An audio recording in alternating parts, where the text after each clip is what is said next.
Divorce by mutual consent under the Hindu Marriage Act, 1955. Introduction. विवाह, marriage की संस्था, जिसे हिंदू परंपरा में एक पवित्र संस्कार माना जाता है, एक कानूनी बंधन है जो हिंदू मैरिज एक्ट 1955 HMA द्वारा शासित होता है। जबकि यह एक्ट वैवाहिक संबंध को बनाए रखने का लक्ष्य रखता है, यह यथार्थवादी रूप से यह भी मानता है कि कभी कभी रिश्ते विफल हो सकते हैं, जिसके लिए विवाह का कानूनी विघटन आवश्यक हो जाता है। पारंपरिक रूप से HMA के तहत तलाक दोष, फॉल्ट की अवधारणा पर आधारित था, जहां एक पति या पत्नी को दूसरे द्वारा किए गए वैवाहिक अपराध को साबित करना पड़ता था। हालांकि बदलते सामाजिक मानदंडों और व्यक्तिगत स्वायत्तता पर अधिक जोर के साथ, कानून ने विवाह को समाप्त करने के लिए अधिक मानवीय और मैत्रीपूर्ण तंत्र प्रदान करने के लिए अनुकूलन किया है। इस संबंध में सबसे प्रगतिशील और महत्वपूर्ण प्रावधानों में से एक डिवोर्स बाय म्यूचुअल कंसेंट, आपसी सहमति से तलाक, है, जिसे हिंदू मैरिज एक्ट 1955 की सेक्शन 13B में संहिताबद्ध किया गया है। मैरिज लॉज अमेंडमेंट एक्ट 1976 द्वारा प्रस्तुत यह प्रावधान उन जोड़ों के लिए एक नो फॉल्ट, बिना दोष, नॉन एडवर्सेरियल, गैर विरोधात्मक और गरिमामय मार्ग प्रदान करता है जब वे आपसी रूप से सहमत होते हैं कि उनका संग अपरिवर्तनीय रूप से टूट गया है। यह विवादित तलाकों, कंटेस्टेड डिवोर्सेस के दोषखेल से एक सहयोगात्मक दृष्टिकोण की ओर एक पैराडाइम शिफ्ट का प्रतिनिधित्व करता है, यह मानते हुए कि कभी-कभी विवाह का अंत एक पारस्परिक वास्तविकता है, न कि किसी एक व्यक्ति की गलती। यह उत्तर HMA के तहत डिवोर्स बाय म्यूचुअल कंसेंट के प्रावधानों, शर्तों, प्रक्रिया, न्यायिक व्याख्या और समग्र महत्व पर विस्तार से चर्चा करेगा। The statutory provision, Section 13B of the Hindu Marriage Act, 1955. Divorce by mutual consent के लिए कानूनी ढांचा सेक्शन 13B में दिया गया है, जिसे 2 सबसेक्शंस में बांटा गया है। Section 13B 1. The petition.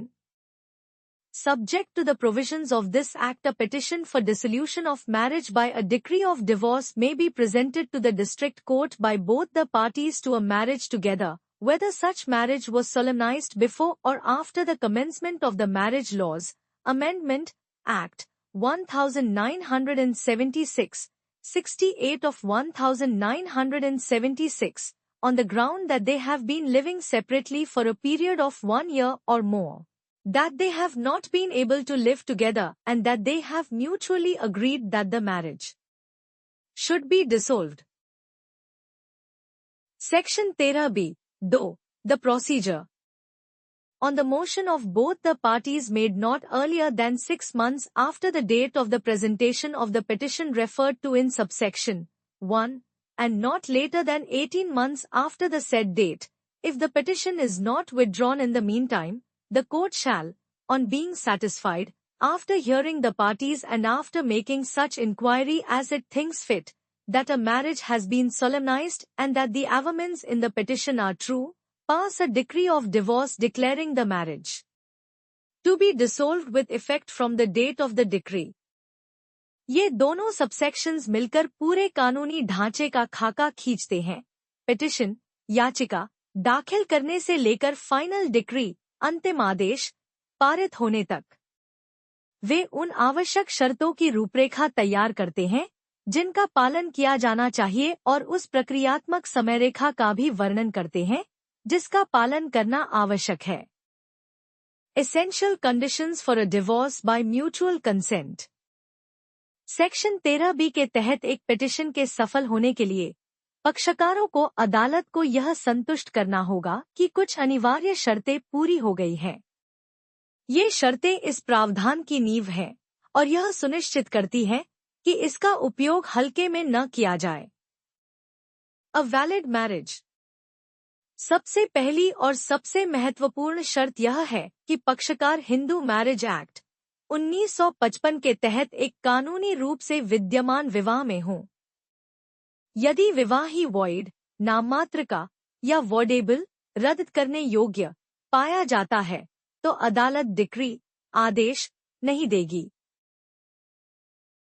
Mutual agreement, यह इस प्रावधान की केंद्र बिंदु है।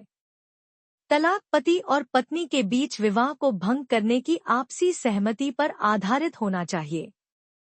यह समझौता निम्नलिखित होना चाहिए। फ्री एंड वॉलंटरी, दोनों पक्षों की सहमति किसी भी बल प्रयोग, अनड्यू इन्फ्लुएंस, अनुचित प्रभाव, फ्रॉड, धोखाधड़ी या मिसरिप्रेजेंटेशन, गलत बयानी से मुक्त होनी चाहिए। सहमति के प्रामाणिक होने को सुनिश्चित करने में अदालत की एक महत्वपूर्ण भूमिका होती है। कॉम्प्रिहेंसिव, आपसी समझौता एलिमोनी, गुजारा भत्ता, चाइल्ड कस्टडी, बच्चों की कस्टडी और संपत्ति विवादों सहित निपटान की सभी शर्तों तक विस्तारित होना चाहिए। जबकि अदालत हमेशा अन्याय को रोकने के लिए हस्तक्षेप कर सकती है, पक्षकारों से अपेक्षा की जाती है कि वे इन मामलों को मैत्रीपूर्ण ढंग से निपटाएं और एक एकजुट मोर्चा प्रस्तुत करें। Living separately for 1 year, petition तभी दायर की जा सकती है जब पति पत्नी 1 वर्ष या उससे अधिक समय से अलग रह रहे हों। Meaning of living separately, supreme court ने SMT सुरेशता Devi we. Om Prakash 1991 के ऐतिहासिक मामले में स्पष्ट किया कि लिविंग सेपरेटली का आवश्यक रूप से मतलब अलग अलग घरों में रहने से नहीं है। इसका मतलब है सहवास और वैवाहिक दायित्वों के निष्पादन का पूर्ण बंद हो जाना। एक ही छत के नीचे रहने वाला एक जोड़ा लेकिन अजनबियों की तरह बिना एक साथ भोजन किए इस सेक्शन के उद्देश्य के लिए लिविंग सेपरेटली माना जा सकता है। ध्यान वैवाहिक संबंध के टूटने पर है, न कि भौतिक दूरी पर। पर्पस ऑफ द कंडीशन, 1 वर्ष की अलगाव अवधि एक कूलिंग ऑफ, शांत अवधि के रूप में काम करती है, जिसका उद्देश्य अस्थायी क्रोध या निराशा के आधार पर जल्दबाजी में निर्णय लेने से रोकना है। यह जोड़े को अपने निर्णय पर विचार करने और समझौते की संभावना तलाशने का समय देता है।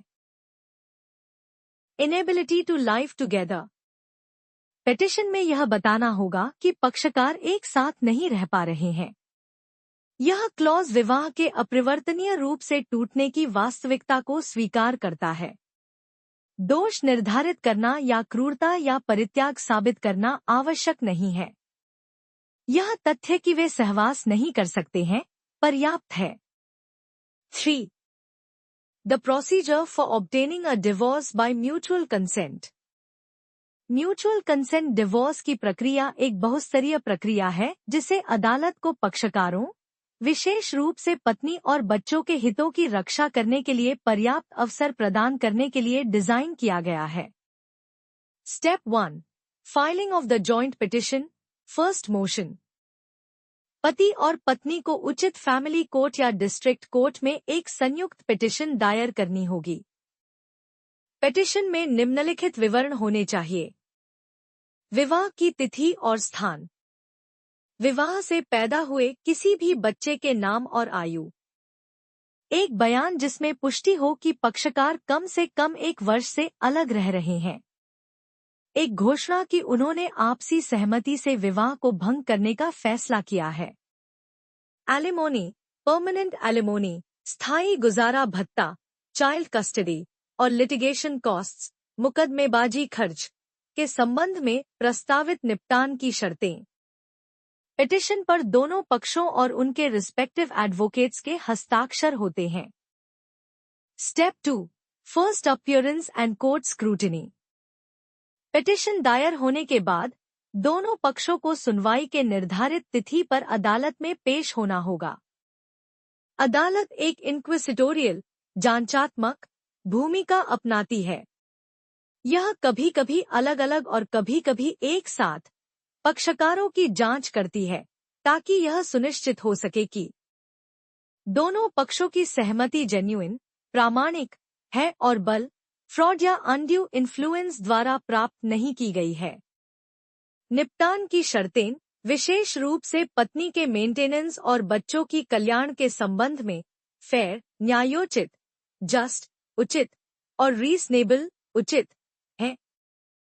समझौते की कोई संभावना वास्तव में नहीं है।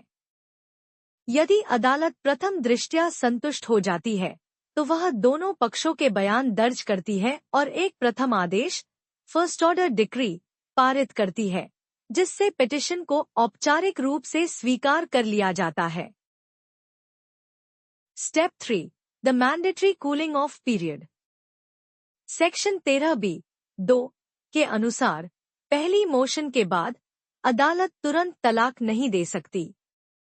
6 महीने की अनिवार्य कूलिंग ऑफ पीरियड निर्धारित की गई है। यह अवधि पिटीशन दाखिल करने की तारीख से शुरू होती है। Legislative intent. इस अवधि का उद्देश्य पक्षकारों को अपने निर्णय पर पुनर्विचार करने और समझौता करने का एक अंतिम अवसर प्रदान करना है। यह आवेगी तलाकों के खिलाफ एक सुरक्षा कवच के रूप में काम करता है। Step 4, waiver of the cooling off period. कानून मानता है कि कुछ मामलों में पक्षकारों को 6 महीने तक इंतजार करने के लिए मजबूर करना अनावश्यक कष्ट और परेशानी का कारण बन सकता है। सुप्रीम कोर्ट ने अमरदीप सिंह वी. हरवीन कौर 2017 में यह फैसला सुनाया कि 6 महीने की प्रतीक्षा अवधि अनिवार्य नहीं है, बल्कि निर्देशात्मक, डायरेक्टरी है। अदालत के पास इस अवधि को माफ करने का विवेकाधिकार है यदि वह संतुष्ट हो जाए कि किसी भी पक्ष को एक्सेप्शनल हार्डशिप, असाधारण कष्ट हो रहा है। पक्षकारों के फिर से एक होने की कंप्लीट इम्पॉसिबिलिटी, पूर्ण असंभावना है। इस निर्णय से दूसरी मोशन के लिए सहयोग करने से इनकार करके एक पक्ष द्वारा दूसरे पक्ष को परेशान करने के इस प्रावधान के दुरुपयोग को रोकने में महत्वपूर्ण भूमिका निभाई है। Step 5, second motion and final decree. 6 महीने की अवधि के समापन या यदि अवधि माफ कर दी गई है तो तुरंत के बाद पक्षकारों को सेकेंड मोशन आवेदन दायर करना होगा। दोनों पक्षों को फिर से अदालत में पेश होना होगा। अदालत फिर से सत्यापन करेगी कि उनकी म्यूचुअल कंसेंट बरकरार है और निपटान की शर्तें अभी भी स्वीकार्य हैं। यदि अदालत पूरी तरह से संतुष्ट हो जाती है, तो वह तलाक का एक फाइनल डिक्री, अंतिम आदेश, पारित करेगी। विवाह कानूनी रूप से इस अंतिम आदेश की तारीख से भंग हो जाता है। यदि पिटीशन वापस नहीं ली जाती है और पिटीशन दायर करने की तारीख से 18 महीने के भीतर दूसरी मोशन नहीं की जाती है, तो अदालत पिटीशन को खारिज कर देगी। The role of the court beyond a rubber stamp. Mutual consent divorce में अदालत की भूमिका महत्वपूर्ण है और केवल एक प्रशासनिक निकाय होने से कहीं आगे है जो केवल समझौतों पर मुहर लगाता है। अदालत न्याय की एक संरक्षक और कमजोर की रक्षक के रूप में काम करती है। Ensuring free consent. अदालत का प्राथमिक कर्तव्य यह सुनिश्चित करना है कि सहमति एक दिखावा न हो। इसे बल, विशेष रूप से पत्नी पर वित्तीय या भावनात्मक दबाव को खारिज करने के लिए परिस्थितियों में गहराई से जांच करनी चाहिए। शोलजा वी. नायर 2022 में केरल हाई कोर्ट ने जोर देकर कहा कि अदालत को यह सुनिश्चित करने के लिए सतर्क रहना चाहिए कि पत्नी की सहमति किसी भी दबाव का परिणाम न हो और उसके स्टैट्यूटरी राइट्स, कानूनी अधिकार, संरक्षित रहें। Safeguarding the interests of children. बच्चों का कल्याण सर्वोपरि है। अदालत चाइल्ड कस्टडी की व्यवस्थाओं की जांच करती है ताकि यह सुनिश्चित हो सके कि वे बच्चे के हित में हैं। यदि अदालत को लगता है कि पक्षकारों का समझौता बच्चे के कल्याण के लिए हानिकारक है, तो वह इसे संशोधित या अस्वीकार कर सकती है। Preventing injustice.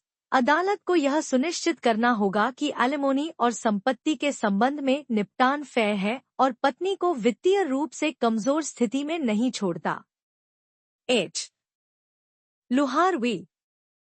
लुहार 1995 में सुप्रीम कोर्ट ने टिप्पणी की कि अदालत को यह सुनिश्चित करना होगा कि सहमति पत्नी को अनुचित निपटान पर सहमत होने के लिए मजबूर करके प्राप्त न की गई हो। फैसिलिटेटिंग रेकॉन्सिलिएशन, जबकि पक्षकारों की स्वायत्तता का सम्मान करते हुए अदालत यह देखने के लिए एक आखिरी प्रयास भी करती है कि क्या समझौता संभव है, विशेष रूप से पहली सुनवाई के दौरान। Advantages and criticisms of the provision. Advantages. Amicable and less acrimonious. यह जोड़ों को गरिमा और सम्मान के साथ अलग होने की अनुमति देता है, जिससे विवादित तलाकों से जुड़ी कटुता और भावनात्मक आघात को कम किया जाता है। Saves time and money. प्रक्रिया एक लंबी कानूनी लड़ाई की तुलना में काफी तेज और कम खर्चीली है। Upholds autonomy. यह पति पत्नी की अपने जीवन के बारे में निर्णय लेने की व्यक्तिगत स्वायत्तता का सम्मान करता है। प्रोटेक्ट्स चिल्ड्रन, संघर्ष को कम करके यह बच्चों को कस्टडी की लड़ाई के मनोवैज्ञानिक आघात से बचाने में मदद करता है। क्रिटिसिज्म्स, पोटेंशियल फॉर कोअर्शन, मजबूत पक्ष अक्सर पति वित्तीय या भावनात्मक निर्भरता का लाभ उठाकर कमजोर पक्ष को अनुचित निपटान के लिए मजबूर कर सकता है। Misuse of the cooling off period, 6 महीने की अवधि का उपयोग परेशानी के एक उपकरण के रूप में किया जा सकता है यदि एक पक्ष दूसरी मोशन को आगे बढ़ने से इनकार करता है, जिससे दूसरे पक्ष को बंधक बना लेता है। प्रोसीजरल डिलेस, इसे एक म्यूचुअल कंसेंट प्रक्रिया होने के बावजूद अदालतों में लंबित मामलों और प्रक्रियात्मक औपचारिकताओं के कारण कभी-कभी अप्रत्याशित देरी हो सकती है। कंक्लूजन। हिंदू मैरिज एक्ट 1955 की सेक्शन 13B के तहत डिवोर्स बाय म्यूचुअल कंसेंट एक ऐतिहासिक प्रावधान है जो भारतीय वैवाहिक कानून के प्रगतिशील विकास को दर्शाता है। यह एक विवाह से एक मानवीय, गरिमामय और यथार्थवादी बाहर निकलने का रास्ता प्रदान करता है जो अपरिवर्तनीय रूप से टूट गया है। दोष से आपसी सहमति पर ध्यान केंद्रित करके यह व्यक्तियों को अपने जीवन पर नियंत्रण करने का अधिकार देता है। हालांकि यह प्रावधान बिना चुनौतियों के नहीं है। न्यायपालिका ने सुरेश्ता देवी और अमरदीप सिंह जैसे महत्वपूर्ण निर्णयों के माध्यम से पक्षकारों की स्वायत्तता को अन्याय को रोकने और कमजोर की रक्षा करने के अपने कर्तव्य के साथ संतुलित करने में एक सराहनीय भूमिका निभाई है। अदालत की इंक्विसिटोरियल भूमिका यह सुनिश्चित करती है कि इस प्रावधान का दुरुपयोग न हो और निपटान फेयर और जस्ट हो, जबकि कूलिंग ऑफ पीरियड के पीछे की लेजिस्लेटिव इंटेंट नायाब है। अपवादात्मक कष्ट के मामलों में इसे माफ करने की न्यायपालिका की शक्ति संभावित दुरुपयोग के खिलाफ एक आवश्यक जांच है। निष्कर्ष में सेक्शन 13B कानून की क्षमता का एक प्रमाण है जो सामाजिक परिवर्तनों के अनुकूल होता है, वैवाहिक मतभेद की दुर्भाग्यपूर्ण वास्तविकता के लिए एक करुणामयी और संवेदनशील समाधान प्रदान करता है।